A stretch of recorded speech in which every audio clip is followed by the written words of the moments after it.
Hello viewers, welcome to Bratati Science class. I am Bratati and welcome to today's class.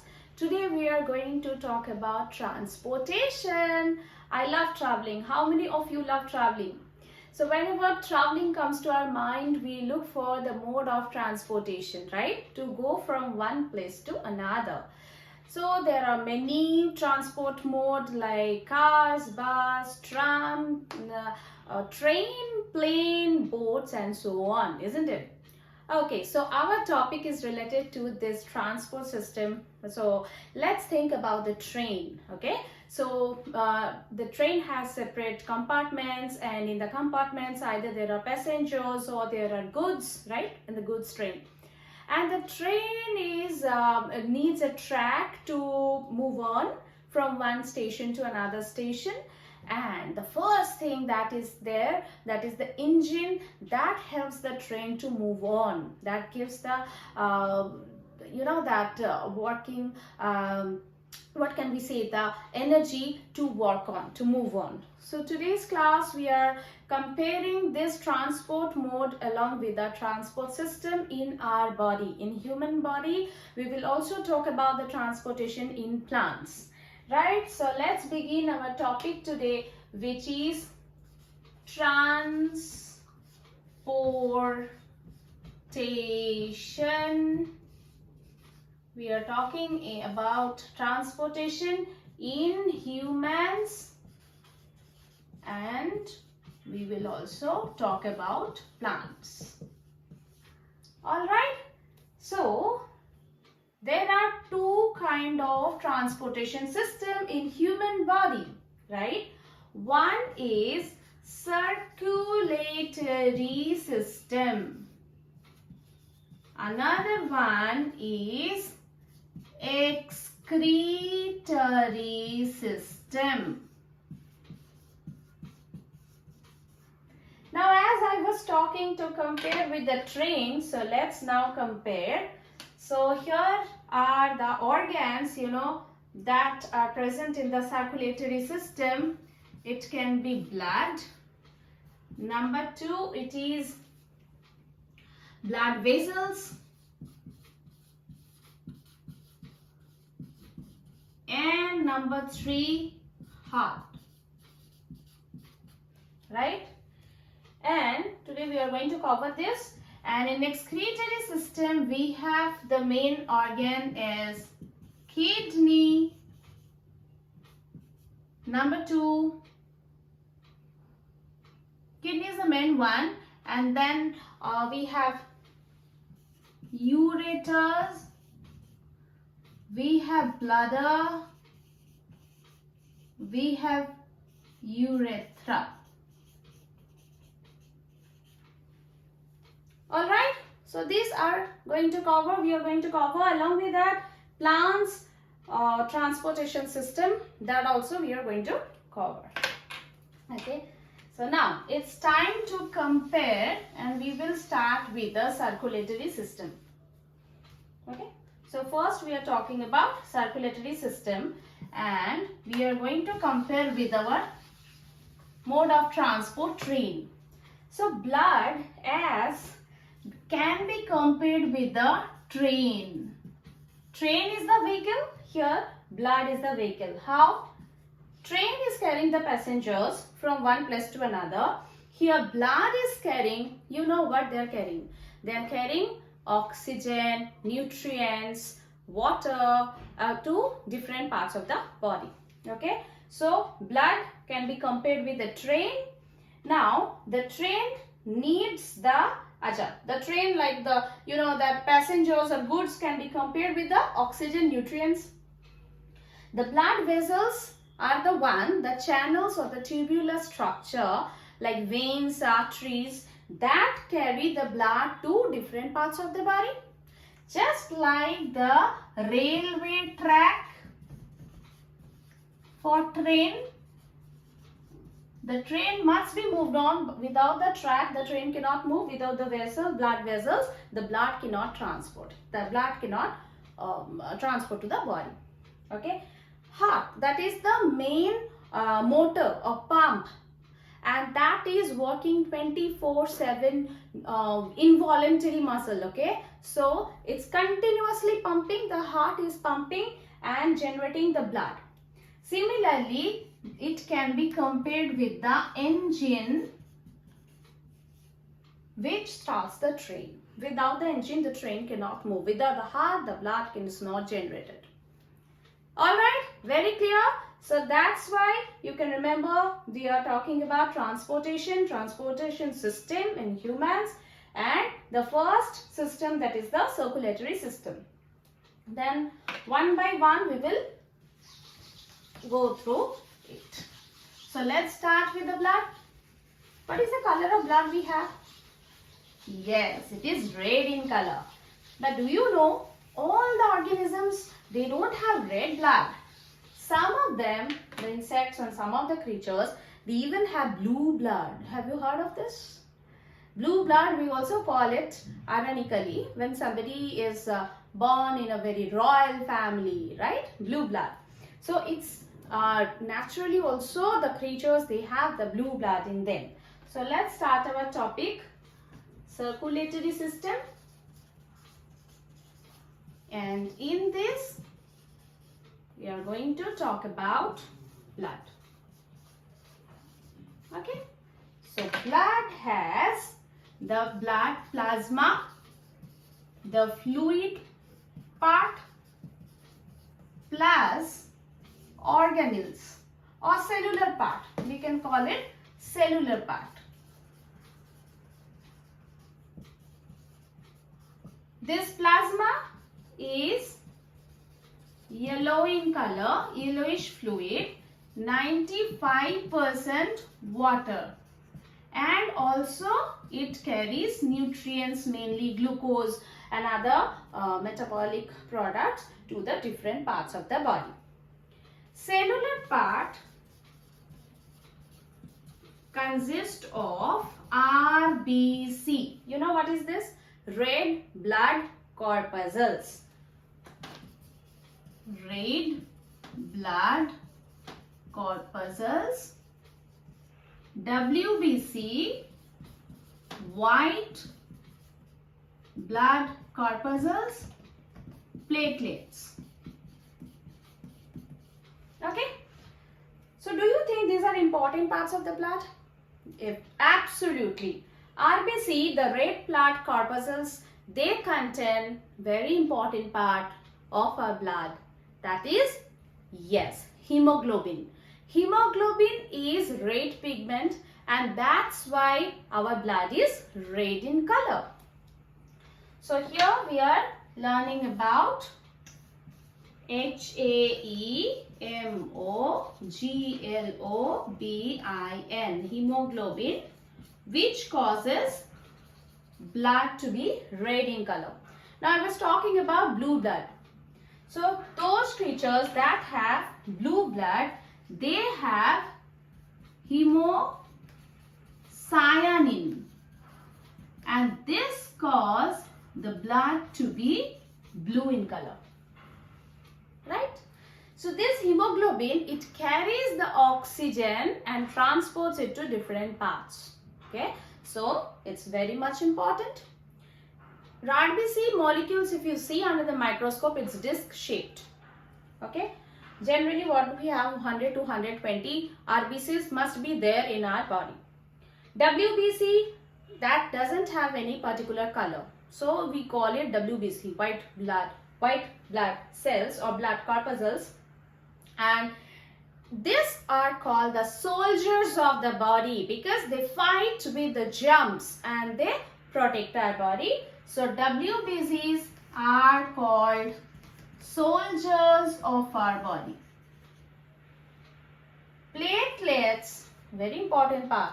How many of you have suffered from dengue? Then you must have heard that when we are suffering from dengue, our platelet counts gets drastically down, and which is a matter of concern. It should not go down. It should be 0 to 3 platelets, I think. Okay, so 3 platelets, but it should be there. So papain, the enzyme present in papaya, that helps to generate the platelets in our body. Okay. Similarly, hemoglobin, natural way, iron rich food. You can get spinach, beans, pulses. This helps, lentils. This helps to generate hemoglobin in our body. And hemoglobin, most of the women in India mainly, we are anemic, right? We have less hemoglobin in our blood. So that means oxygens are not being carried, and proper oxygen should be reached to the cells. Otherwise, all the actions, you know, all the functions of the body, whether it's a metabolic process, digestion, respiration, so on, take place. So hemoglobin must be there, and we should be in the range of the appropriate RBC and hemoglobin present in our body. Okay, 12 to above 12 mg. Okay, that will be the natural or normal range of hemoglobin should be present in our body. So blood is clear. What are the contents? Plasma plus cellular part. Plasma is the yellow color fluid which have almost 95% water. Rest, why they are yellow in color? They are carrying those glucose and other metabolic products to different parts of the body. Then comes the cellular parts which has RBC, WBC, platelets. RBC contains the hemoglobin, WBCs are the soldiers, and platelets are again a very important part. I forgot to tell you the function of platelet. It helps to clot the blood. If you get hurt, if the blood is flowing, that is clotting after some time automatically, isn't it? So platelets have a function along with vitamin K to clot. It helps to clot the blood, to stop the blood. If it is not stopped, then it will continuously, it will flow, isn't it? So we need to stop the blood, that is the blood clotting, and platelets helps in that function. Alright, shall we move ahead to the next organ, that is blood vessels. So now we are talking about blood vessels, the tubular structure or the channels in our body that helps to transport the blood in different parts. So second organ is blood vessels. In blood vessels, there are three kinds actually. We will talk about veins, we will talk about arteries, and we will talk about capillaries.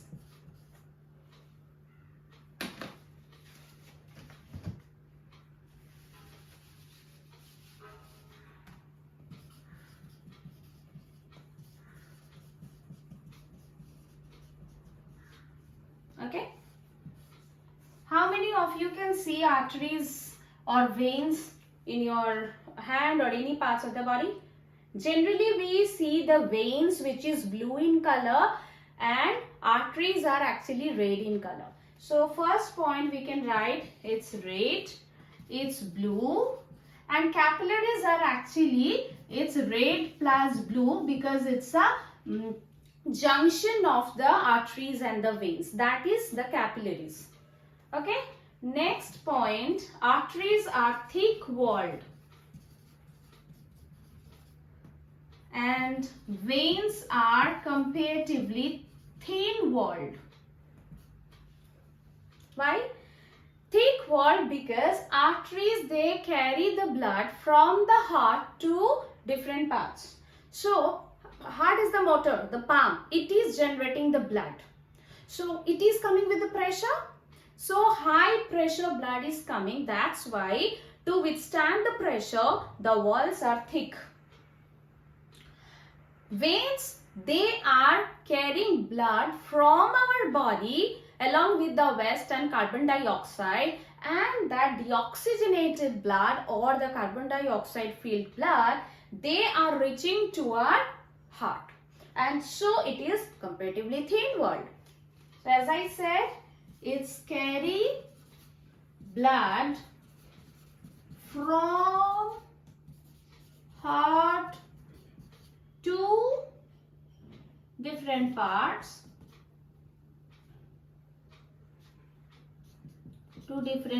of body, and veins carry blood from different parts of body to heart. Okay. Capillary is the one where gaseous exchange takes place. Gaseous exchange, oxygen and carbon dioxide takes place. What happens actually, you know? So from the heart is pumping.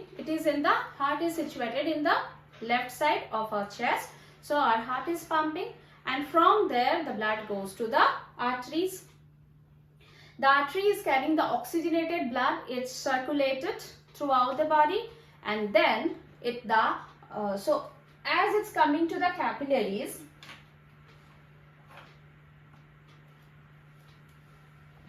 so I will show the arteries red.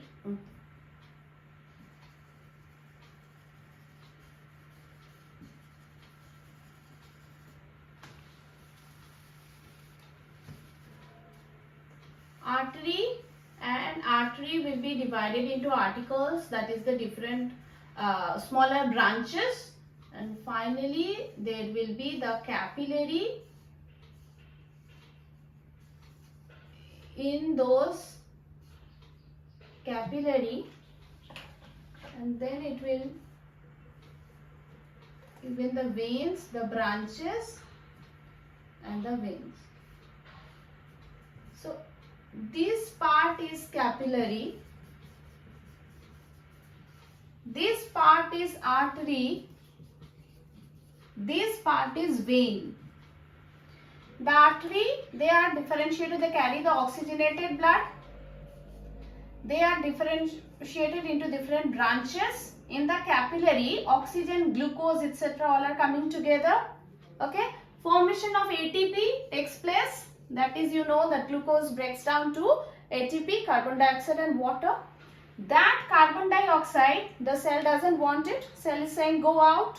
So the carbon dioxide now through the venicles, it will go to the vein. So here is the carbon dioxide. So this gaseous exchange is taking place in capillary. Okay. So artery, then the different branches of artery, capillary, oxygen and carbon dioxide and ATP is generated. Those carbon dioxides are now released from the body to the help of the veins. So this is actually happening here. Okay. So our blood vessels are clear, arteries, veins and capillaries. This is the capillary part. This is the artery. These are the branches, capillary, gaseous exchange, veins. So now we are moving to the third organ of the circulatory system that helps to circulate blood in all the parts, that is our heart. Number 3, the most important, heart. So this heart is, as I said, it's 24/7 working. It's made up of cardiac muscle. Cardiac muscle is nothing but involuntary muscle. Involuntary muscles, we have voluntary muscles, involuntary muscles. Voluntary muscles are controlled by us. It is controlled by us. Involuntary muscle, like the heart muscle, like the stomach muscle, we do not control. It's not in our control. It happens 24/7 on their own, automatically. So they are called involuntary muscle. So our heart is made up of involuntary cardiac muscle, which is working 24/7. Any idea what is the size of our heart? Anybody? You can have your fist, and the heart is the size of your fist. Different people have the different size of fist. The different people have different size of hearts. So it's just to measure your size of heart, you can get an idea. So this is size of my heart. Okay. So now to know it better, we need a diagram of heart. Now drawing heart is really,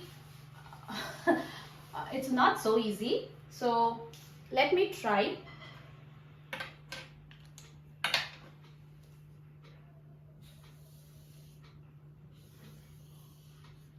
Done? No, it's not done. So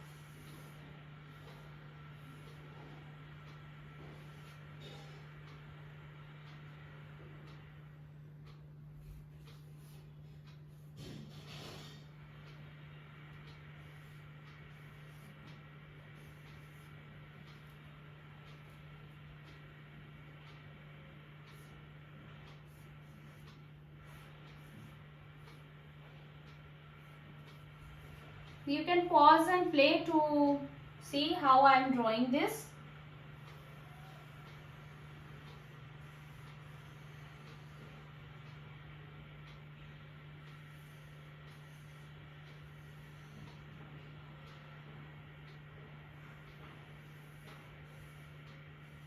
These are the bulbs.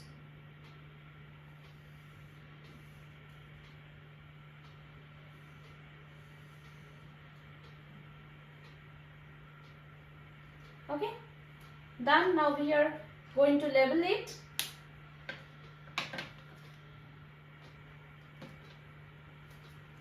This is vena cava, the largest veins in our body. This is aorta.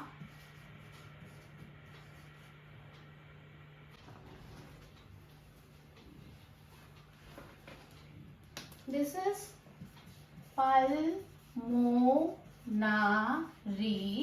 artery. This one pulmonary vein. So now let's write. This is our left atrium, left ventricle, right atrium, right ventricle. Okay, and these are the valves. VALVES.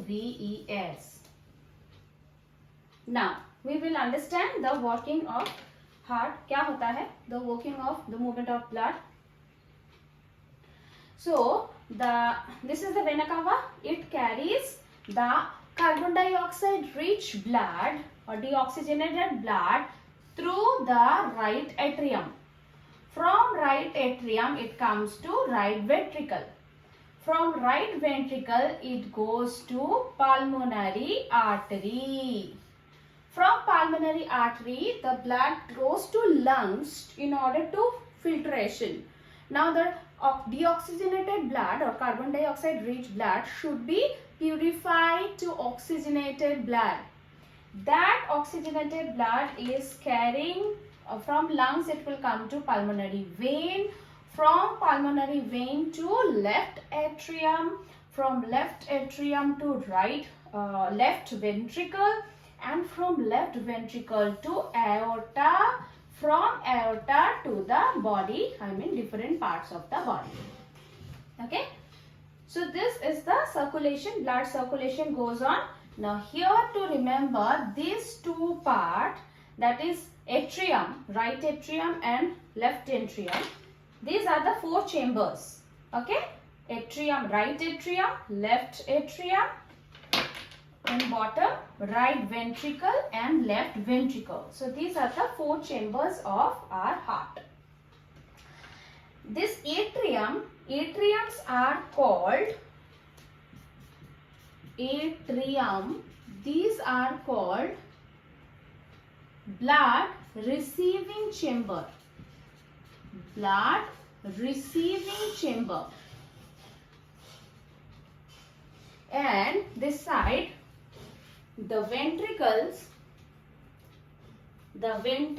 are called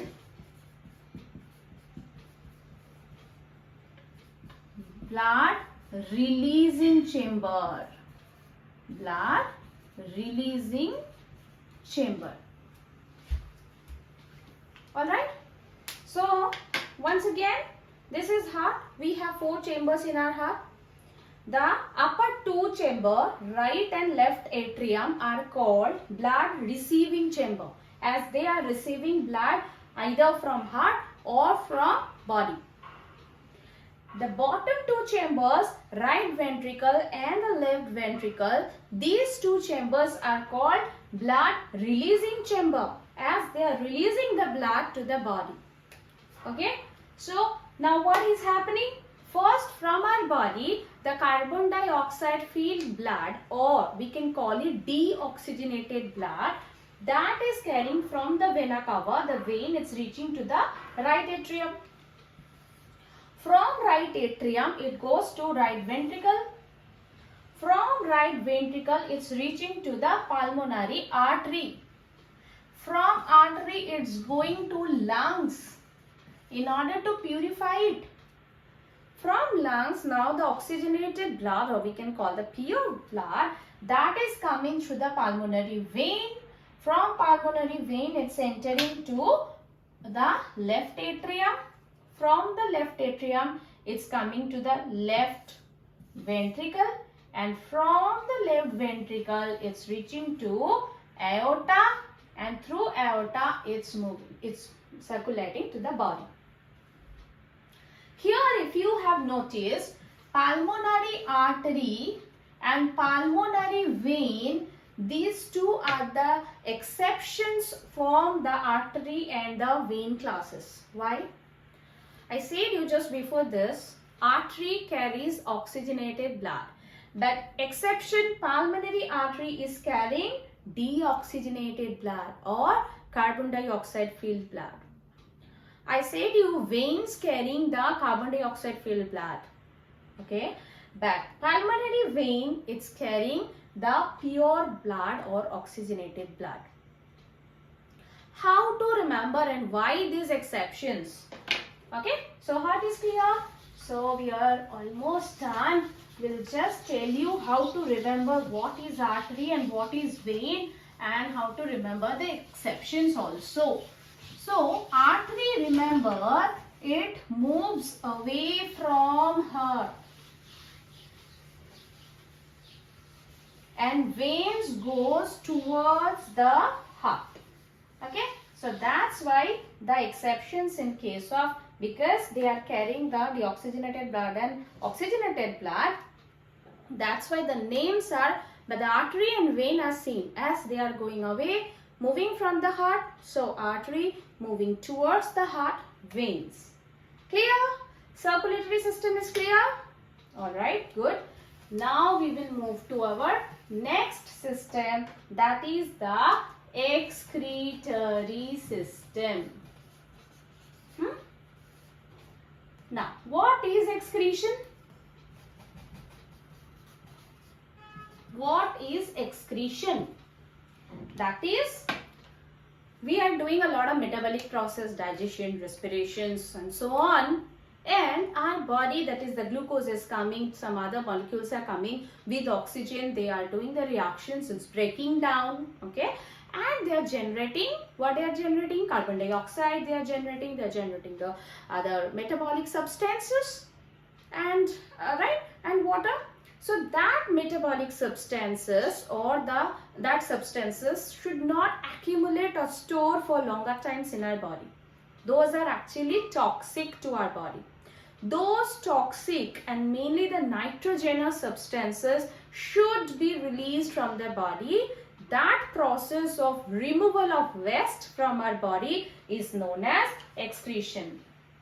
The process of removal of waste from the body, mainly the nitrogen based or nitrogenous waste, and which are actually toxic substance for our body. For example, we can write what are the waste? CO2, carbon dioxide, urea, uric acid, ammonia, and so on, etc. Okay. Now, to understand it better what's happened, we need to know the excretory system. So, let's learn now how to draw excretory system. Renal, the word renal came from kidney. This is the renal vein. This is the renal artery.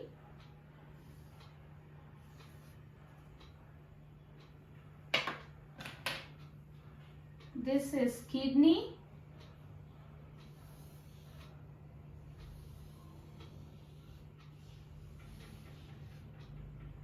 These are different branches or filtration unit in kidney which are called nephron.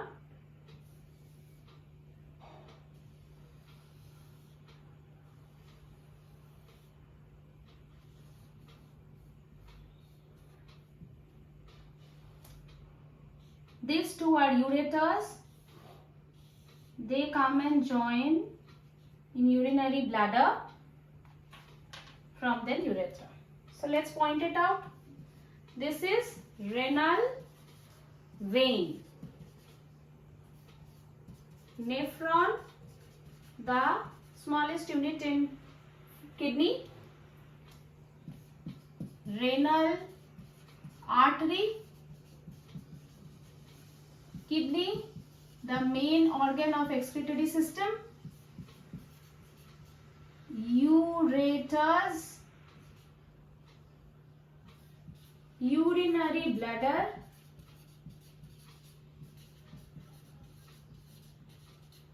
The small hole to release the urine, urethra. Alright. So this is the excretory organ system. Now what is happening? Through the blood carrying the waste that comes to renal artery. Through renal artery it reaches to kidney.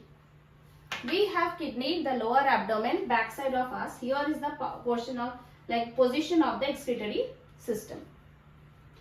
So in the kidney we have the filtration unit called nephron. The nephron filters the waste, absorb the important part and produce urine. Once the urine is generated, that liquid flows through this tube-like structure called ureters and they accumulate in the bladder. Urine can be held in bladder for some time and then the message goes to brain through nervous system that it's time to release the urine. Then through the small hole at the end called urethra, the urine is released from the body. The waste is released. Done. So what are the organs of excretory system? We have learned, we have seen the excretory system diagram and the different parts. What does urine contain? Urine, it contains mainly urea,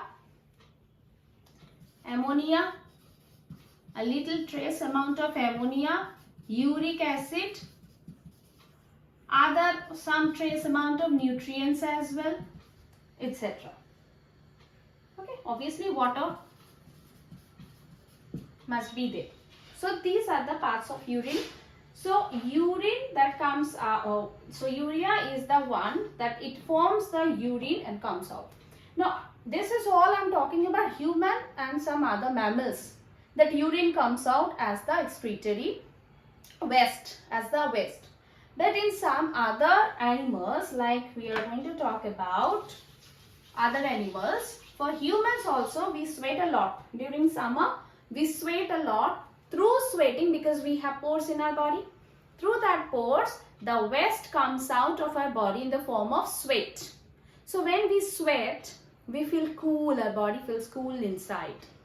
Okay, the waste are coming out. If you test the sweat, what is the taste? Salty. The salt and the waste comes out of the body through the sweat also. Okay, now for fish, for starfish, for spider, for birds. Okay, for fish it's ammonia. The waste comes not urine but ammonia. For starfish, amino acids. For spider, guanine, amino acids.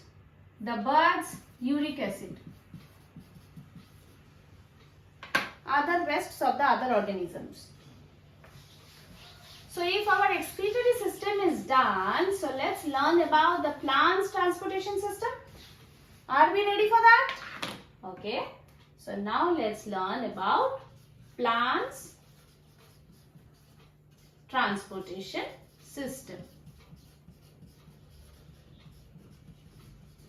So for plants transportation, they have vascular system in the stem. Where is this present? In the stem of plants. Vascular system has two parts, two tissues rather, xylem tissues and phloem tissues. Now xylem tissues, what do? They transport water plus minerals. Okay, and phloem mainly the food plus nutrients. Number 2, the xylem tissue that is present in the stem, what do? The roots, the water I said. So from where the plants get water? The roots absorb the water, right? So once the root absorb the water, we know that due to the gravitational force, everything comes down. But how this water is going up? This water absorbed at the roots is going up to the different parts of the plant. How? What is the reason behind that? How is that possible? What is the science behind it? Anybody? It is transpiration. Like we sweat, the plants also sweat. They don't sweat. They absorb the excess water. They need the water for photosynthesis, to prepare food. They need for themselves, right? Then excess water, what will they do? They want to release it in atmosphere. That release of excess water from the aerial parts of the plants, they have the stomata, the holes on the leaves. Through those stomata, those excess water release in the atmosphere. And that process is transpiration. Transpiration is the driving force for xylem, which is unidirectional. So the water absorbed is always going upwards. Have you ever seen downwards movement? No. So it is unidirectional upward movement. Goes up. This one, the phloem, food and nutrients. So where are the food in the plants are formed? The foods are formed on the leaves, the kitchen of plants, isn't it? So the leaves prepare the food in the form of photosynthesis. That should be transported to all the parts. They should have their own and they should store the excess food. Okay, they don't want to release the excess food, but they store in their different parts. So these food should go down as well as up. Okay, the branches and the other leaves, fruits, flowers, so they want to go up and down. So this is both upward plus downward movement. That's why it is called unidirectional. Some say it's directional. It's up to you. It is bidirectional. Clear? So what is the difference between xylem and phloem tissue? Which are the part of vascular system which is present in the stem? These are the difference of xylem and phloem. Okay. So what is transpiration? Transpiration is the driving force for xylem because it is unidirectional. But for phloem, you know, it's happening because it has the working principle in such a way that the food or the nutrients that goes both the sides, upwards and downwards. Done? We are almost done. It's time for recap. So once again, I just want to mention transpiration.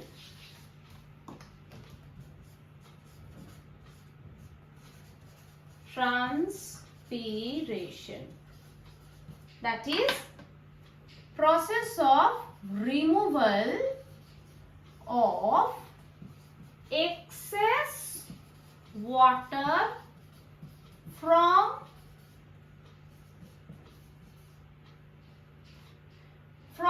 the plants, removal of excess water from plants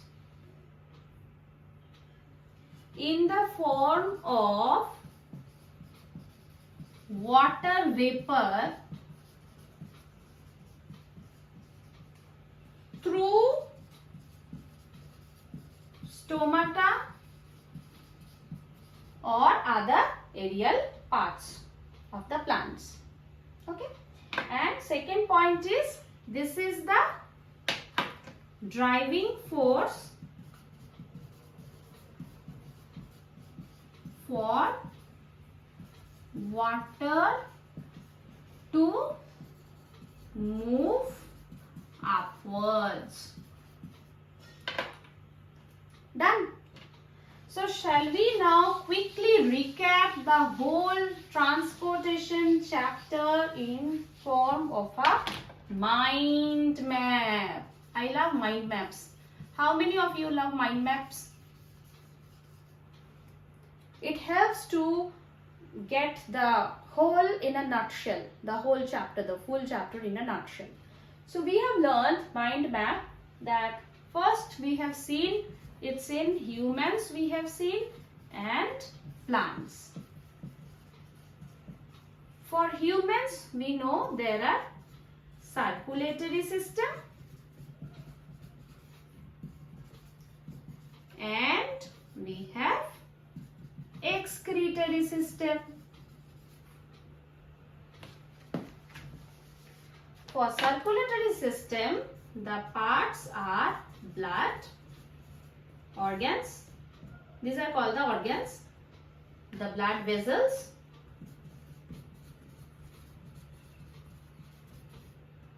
the heart. For excretory system, the organs, kidney, ureters, urinary bladder, urethra. For plants, they have vascular system in the stem,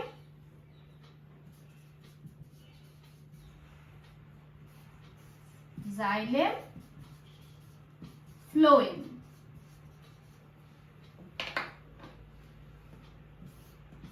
Water,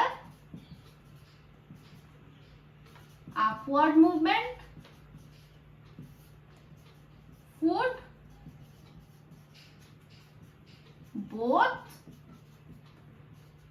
upward and downward. Now, is it better? Mind maps are always better to have the nutshell.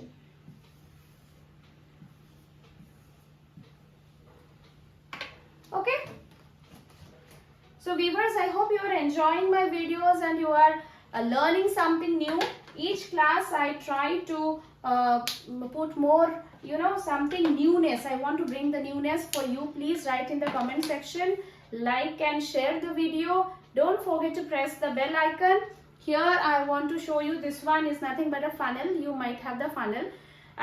This is nothing but, I want to show you about the stethoscope. Stethoscope is the instrument.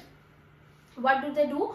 They check the heart rate or the pulse rate. Okay. So as we can check here, we can touch here in different parts of our body to see the pulse rate or the heart rate as well. Here we can check here. So per minute, how many times it's doing lub dub, lub dub, lub dub. So that is the heart rate is similar to the heartbeat, similar to the pulse rate. Okay, so you can make this stethoscope. You have seen that doctors, they put the stethoscope and they check here to measure the heartbeat or the pulse rate. So you just need a funnel, take a balloon or any other rubber sheet and tightly hold it with a rubber band. The other end you can put a rod, you can put a pipe, and in that pipe you can put it to your ears and put this on your chest to measure the heartbeat. That's it. You can do this activity at home. Food for the thought. Sphygmomanometer. Sphygmomanometer is the instrument that measures the blood pressure. You must have seen when elderly persons or to collect the blood, they come, they also measure the pressure, blood pressure. So they have that instrument, they hold it tightly here and they pump the, you know, that balloon kind of thing. It's okay, and then they measure the pressure. It goes up and down. So 80 to 120, that will be the range. Okay, so that is to measure the blood pressure. So these two, the last but not the least, I have added these two. So don't forget to like, share and subscribe my channel. Take care. See you in the next video. Stay happy, stay healthy, stay positive. Okay, see you. Ciao. Bye bye.